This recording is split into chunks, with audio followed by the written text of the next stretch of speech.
Isang viral video na naman ang bumulabog sa social media kung saan nagkaroon ng isang komosayon sa pagitan ng LTO team at ng isang farmers. Habang nakasakay sa kanyang motor ang kaawa-awang farmer ay nilapitan ito ng mga LTO team sabay kap-kap dito, nakuha ang patalim sa farmers at inamban pa ng saksak ng isang LTO ang naturang farmers. Ayon sa ating pangangalap ng impormasyon, walang karapatang mangapkap ng mga weapons ang mga LTO kundi mga police officers lamang. Ilang ulit nang nagsisigaw ang naturang farmers nang tinatanong Long bakit mayroon dala itong kutsilyo, ay paulit-ulit nitong sinabi na ito ay isang farmers kaya may dala itong kutsilyo, gayon paman ay si pa rin tumigil ang mga LTO at kinaladkad pababa ng kanyang motor.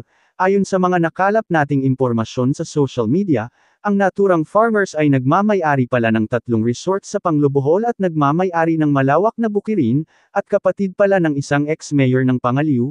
Sabi nga ng mga netizen, barking at the wrong tree, mas pinili ni tatay na sabihing isa siyang farmers kaysa sabihing ex-mayor ang kanyang kapatid. Ayon pa sa ating nakalap na impormasyon, binatikos din ng mga netizen ang mga LTO na di umano ay sobrang lalaki na ng mga katawan ng mga ito dahil palaging busog, samantala pansamantalang sinuspende ang mga LTO na sangkot sa naturang insidente.